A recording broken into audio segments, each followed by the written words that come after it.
I cannot believe we're actually getting an entire Pokemon game starring God himself. And we get him right at the beginning of the game. Pokemon just wants us to stay winning, don't they? Everybody like, hey, are you ready to go? Ready to go. Everybody like, hey. Alright, what is going on, y'all? Soul here, and welcome back to my story mode. I'm sure plenty of you were expecting this, but do not worry, it was only a matter of time before I got around to talking about my feelings regarding Pokemon Legends Arceus. Like I said in my previous video, I fully believe that these two different games that we're getting are so different that they needed their own spotlights to be broken down and talked about. And if you've been following me for any amount of time, you already know that I'm a hell of a talker, so I need to get my feelings out regarding these games. And don't worry, we'll have plenty of time to do speculations and breakdowns down the line, but as of right now, I just want to talk about Pokemon Legends Arceus because good lord, is this one hell of a crazy looking game. Now I'm gonna go ahead and be completely honest with you guys, don't tell anyone, but between the remakes and this prequel, I gotta say I'm a hell of a lot more excited for the prequel. While I am very much looking forward to the Gen 4 remakes or remasters or whatever you want to call them, I'll be honest, I have played through 4th Gen a multitude of times already. So it is very refreshing to see that we're getting something genuinely new. Also, how much are y'all willing to bet that somebody up at Nintendo or Game Freak has my ass under a scope right now? Because in one of my last speculation videos regarding Gen 4 remakes, I said that we're more likely to get sequels. So you know what they did? They tripled down on my ass. They said not only are you getting something Gen 4 related, you're getting remakes as well as a prequel. Suck on that, Soul. Okay, alright, y'all got me. Y'all got me. Y'all win this round. Like I said in my last video, I'm very happy that I was wrong. I started to expect something, and that's exactly where I fell short, which is why I was super left fielded yet again. And you know what? I'm very pleased. Anyway, I think we've had enough rambling for one day, don't you think? Why don't we start getting into why I'm so excited for this game? However, there is another half of this video where I'm gonna go ahead and explain why I'm also a little nervous about some aspects of this game as well. But we'll go ahead and get to that in a few minutes. So why don't we start off with why I'm so ecstatic for these games coming out next year. For starters, why don't we focus on that graphical style for a second? It looks like they're going for something a hell of a lot more consistent this time around. Right from the get-go, I can tell that they're working with everything in their power to make this game look a lot more pleasing than the games that we had before in the past. And it definitely shows considering the fluidity in the trainer's movements alone. Hair is flowing, clothes are bouncing, and even though the frame rates could use some work, I gotta say, that dodge roll looked like it felt good. Also, weirdly enough, I really like the style choice that they went with for these Pokemon in the overworld now. Yes, they look very cartoon-esque, but you know what? I like that they went with that instead of trying to go with some weird realistic mesh. I think their new looks complement this world's art style very well, and I cannot wait to see what Luxray looks like bodying Infernape in the overworld like a madman. Come on now! Also, you may have noticed that I'm saying overworld a lot, but that's only because I have started to get used to the idea of these seamless transitions that appear to be coming into play. Now, I don't think that part is exactly for sure, however, if it is real, I am very much looking forward to not have to wait through cutscenes and animations just to get into battle with wild Pokemon or other trainers. For important battles, fine, those are probably necessary. We gotta see their faces up close and personal when we battle them to see what kind of personalities they have. However, otherwise, we don't need entire animations to see what Pokemon we're trying to catch or fight. I just think it's a very necessary and welcome addition to this new wild area mechanic that they've got going on. Okay, but before we get into more mechanic stuff, I kinda wanna talk about the fact that this game is apparently labeled as a single player action RPG. That labeling kinda gives me the impression that this game is going to be lore focused. So when you consider the fact that things like the Union Room and the Underground have made their return in the remakes, that means that they're probably expecting us to do all of our battling and stuff like that online against our friends in the remakes, while we focus completely on story and lore in Pokemon Legends. And that is something that I am actually super okay with. A story completely focused game? That's what I'm all about, my guy. Think about all the cool story stuff that we may be able to finally learn and understand a little bit. If we're learning about Arceus, there's a good chance that we'll be learning a lot about the other mythicals and legendaries as well. We might possibly learn a little bit more about the Lake Trio and finally come to understand why they were given the role that they were. Arceus being the god of Pokemon, you would think that he would be able to handle something as simple as Dialga and Palkia, right? Was he so damn busy he just decided to create the Lake Trio as the quote-unquote guardians? I don't know, I feel like there's a little more than that. Also, speaking of Dialga and Palkia, we might actually learn as to why Spear Pillar was built the way it was. Apparently, Spear Pillar is where Arceus created Dialga, Palkia, and Giratina. So depending on how things roll, there's a good chance we may go ahead and be able to see their development, or maybe something else. Either way, it's way too early to speculate because we know nothing about this story right now, but it's gonna be very heavily focused upon, and that's what I'm excited about. This game is a prequel, a first of its kind, a story focused on the early history of Sinnoh. So I don't think you could really blame me considering that the game is literally named after the big man himself. There's just so much possibility here that it's killing me not knowing it right now. Also, when you really think about it, this game's entire existence is meant to acknowledge the timeline. Now, I'm not saying it's any kind of Kingdom Hearts or Zelda or anything like that to where the timeline is so messed up and mucky that we don't understand anything at all. However, it does imply that we could learn about the histories and connections of other regions and other stories as well. It's most definitely a nice change of pace from the story as we know it right now. Anyway, enough about story related stuff, why don't we actually focus a little bit more on the mechanics? For starters, why don't we take a look at that dodge roll? I don't think they would add a mechanic like that unless we needed it to be able to dodge something. Which implies that there is actual danger and risks in these games, not only to your Pokemon, but to the trainer as well. And that is definitely something super interesting. It means I'm probably definitely gonna have to stay on my toes unless I want to get freaking mauled down by a Rhyhorn or potentially scooped up by a pissed off Staraptor and dropped on my head. Just saying that this time around, within the wild area, Pokemon are actually wild. Just because they're cute doesn't mean they can't do some actual damage to you. I know you probably want to pet that little Bidoof right now, but you better be careful because he's probably plotting to bash your skull in, bro.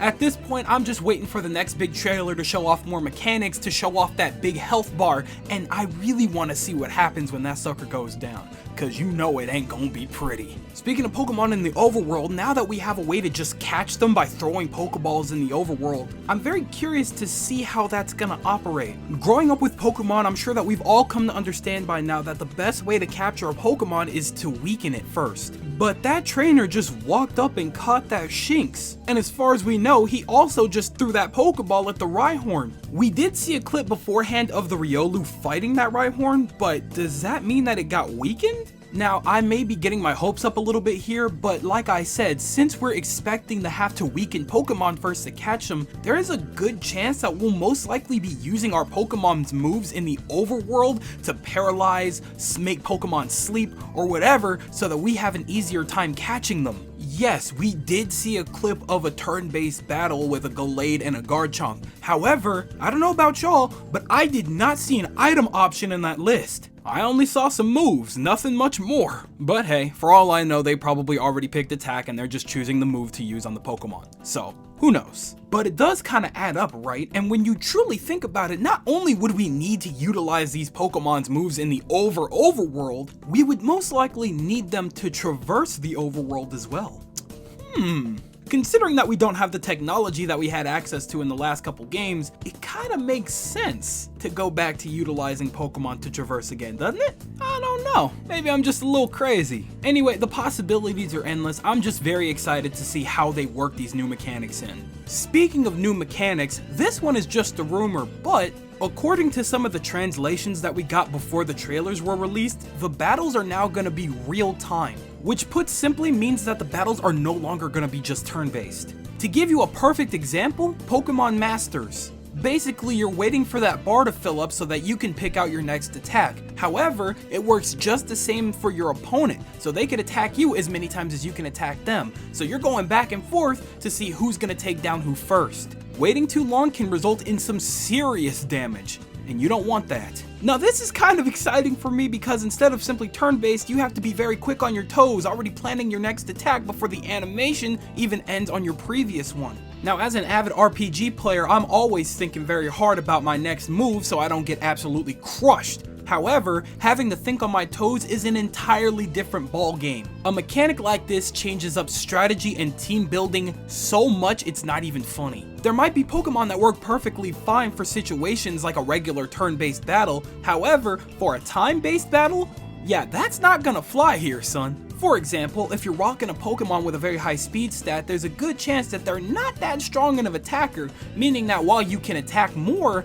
the Pokemon on the other side that's definitely a lot beefier might have you beat. That would be the craziest game changer of all time when it comes to Pokemon, and I would absolutely love to see a mechanic like this implemented to make us think more. Now again, I'm not entirely sure this is true, so take this with a grain of salt. However, it would make a lot of sense for this situation.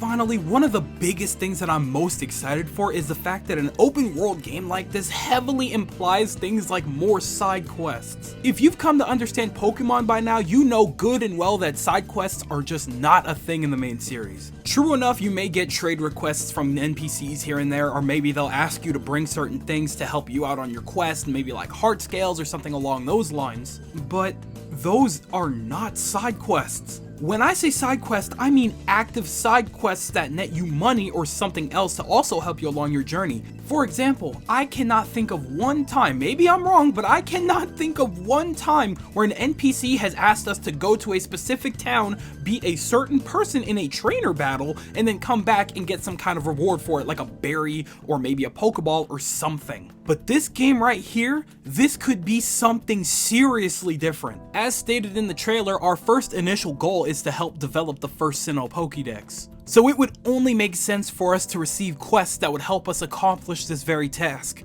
For example, maybe a newly moved in family in one of the villages that we're probably going to end up visiting needs a type of something that would help her child calm down, maybe some type of ringing to distract their children. They heard rumors of a Pokemon that might do just that. Guess what? We're going out to the wild area and we're catching ourselves a Chingling to bring back to that family. Maybe there's a villager out in the wild that's doing some traveling on his own. He needs a campfire, but he doesn't have anything to light up his little set there.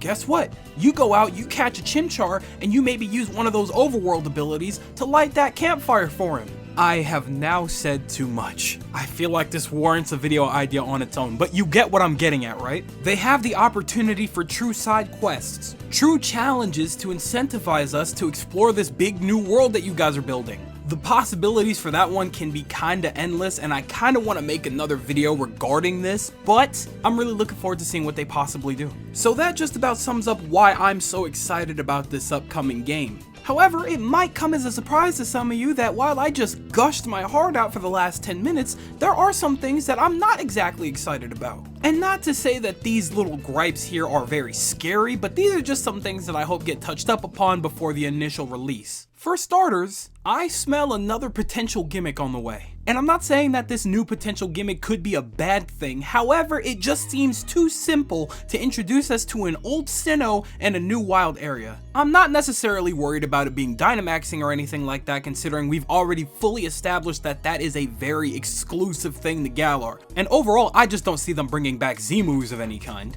And while Mega Evolution seems to overall fit into any situation and make it kind of work, I feel like that's just too simple. However, though, considering that this is Game Freak's next big game, I really don't know what they have up their sleeve, but it's definitely something. Whatever the case may be, I simply feel like they just have a lot more in store than that trailer let on. Moving on to the gameplay itself, let's talk about that frame rate for a second. I have to admit, at the beginning of that trailer, it did start to look a little bit like a slideshow. Now, I know that you guys are probably very new to building a big world like this, especially since you guys are not used to having such an open area and things like that working overall on the Switch. However, y'all got the money and time to make it happen, Captain. If we could have the game run like Breath of the Wild on the Switch at the beginning of its lifetime, I have faith that y'all can make an action RPG run on the Switch a little bit smoother than that. What we've seen might have been an early build, so there's no way to say for sure that that's what the game even looks like right now. However, I will say they have very little excuse to have that game running like that by the time the initial game releases. So, I'm really hoping y'all can find a way to make it work. That's the last thing I'm going to say on that. Now, another thing to consider because it might be an early build is the fact that those fields looked a little too empty. At the very least, I hope that by the time this game releases, we have a couple more villages to visit and a lot more things in the overworld for us to see. There are some scenes and screenshots where the fields look beautiful. However, there are some gameplay and screenshots where those fields look mad empty, and we don't need big empty spaces. What's the point of making them if you're not gonna fill them with anything? Just saying, that's something that I'm definitely gonna be keeping my eye on. The next thing that I want to mention is the fact that they said that we're going to be focusing on building Sinnoh's first Pokédex. Now, if we're talking solely Sinnoh's Pokédex, that means we're probably not going to have access to the majority of Pokemon like we think we might. Now, whatever happens isn't going to be a huge deal breaker for me. Even if we only get 100 or 200 or so Pokemon, I'm totally fine with that. However though, this kind of serves as a warning for those of you who are expecting 400, 500, 600 plus Pokemon. That is definitely not gonna happen. If it did, I would be kind of shocked and alarmed. Especially since this is supposed to be a story-focused game on Sinnoh and its own Pokédex, meaning that we are exploring and learning about Pokemon that reside in Sinnoh. So this is probably the one time where it actually makes sense to have a hell of a lot less Pokemon available. We're focusing on Sinnoh, nothing else. Now, one of my final concerns actually kind of lies with the longevity of the overall game, because like I said earlier, since this game is most likely labeled as a single-player action RPG, that means that they probably have no plans to implement any kind of multiplayer mechanics. Now, don't get me wrong, there is no game that I feel needs to have a multiplayer or online functionality unless the base game is built around playing with other people. Especially for a single player RPG, if done correctly, there would never be a need for online functionality. Final Fantasy and Kingdom Hearts, for example. Phenomenal games. We don't play online though, we don't need to. However though, if they want to keep us invested, that would mean that this would need to be a pretty meaty game in terms of content. However though, if there is one thing that I trust Game Freak with, it's definitely longevity. Even though Sword and Shield wasn't the best of games, I have definitely spent more time in that one than almost any other Pokemon game. This is just something that I considered, but I have faith that they could probably do something correctly to have us hooked on this game for a very long time. And by a long time, I mean mainly the better part of 2 months most likely. So that just about does it for my little nitpicks as far as the trailers go. As far as my overall thoughts go though, I have some pretty solid expectations for this game. First, we need to consider the fact that they literally sent off an entirely different team to do the remakes. We can also consider the fact that this game is probably most likely not going to have online mechanics as well as a ton of missing Pokemon. Which means that overall, they have no reason not to put in all of their time, energy, and resources towards the graphics, the mechanics, and the writing. And you know what, I'm also going to go ahead and throw music in there, but you know, I don't really have any worry about that. They never mess with music. However, for a game this day and age like this, I do expect the rest of those things to be close to top notch. This game is very unique looking because it's super innovative and safe all at the same time. When you look at a game like Sword and Shield, the wild area that's definitely been implemented in this game now kind of feels like a test run for what they were trying to do with this. They probably saw what did and didn't work when it came to Sword and Shield's wild area and are probably doing their best to make sure that things work overall in the wild area in this new game. If they're very smart about it, they'll take the constructive criticism that's out there somewhere and implement the good things about the wild area into this new game properly so that we can all enjoy our time with a very well built type of wild area. It's very clear to me that Game Freak's focus is right here. Setting up Ilka with Gen 4 remakes was definitely the smartest move they could have made, because that way they didn't split up their team into 2 parts so that one was working on the remake and one was working on this new big thing. They put all their best hands on the big new innovative game so that we could get 2 different games within the same year. So when you look at it overall, Gen 4 remakes kind of feel like more of a placeholder, but at the end of the day, I still think that was the smart move. I'm very much looking forward to both of these games no matter what. Also, I'm kind of excited to find out if this new title implies a new series. With a title like Pokemon Legends Arceus, that could mean a billion different things. Maybe down the line we'll get Pokemon Legends Giratina. Maybe, just maybe for Gen 5, we'll get something along the lines of Pokemon Legends Kyurem. We'll have to see how it happens, Captain, but I'm kind of excited. A whole new type of series that appeals to the older fans, that releases alongside the original main series, is something that I am definitely all aboard for. And you already know, content-wise, your boy's gonna be going to town on every single one. Oh boy, well that just about wraps up all the things that I have to say regarding Pokemon Legends Arceus, so I think you know what time it is, my boys. I want to hear everything that you guys have to say regarding this title in the comment section below. I'm going to be asking you guys yet another question that might lead to the next video. Depends on y'all. But I do want to hear what you guys think overall about these titles. Do you think they're very exciting? Do you think they're absolute dog doo-doo and they probably shouldn't ever try anything innovative ever again?